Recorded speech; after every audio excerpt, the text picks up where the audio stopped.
Крымские татары под угрозой новой опасности. Оккупанты постепенно наполняют аннексированный полуостров русскими, вытесняя крымчан. Как считает народный депутат Украины Георгий Лагвинский, это делается, чтобы в случае проведения любого референдума волеизъявление народа было максимально пророссийским.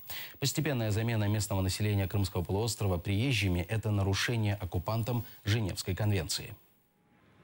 Задача Российской Федерации была заставить крымских татар думать согласно букве так называемого закона, как выразилась Поклонская. Крымско-татарское общество не может так перейти. Почему? Потому что история для крымского татарского народа показала, чем заканчиваются подобные диктаторские руководство, диктаторское управление народом.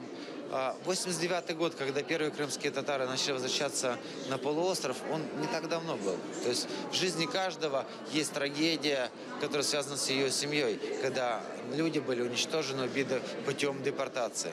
Поэтому ни за какие ковришки заставить торговать своей родиной, продавать Крым, крымские татары не согласятся. И, конечно, поэтому они под первым ударом.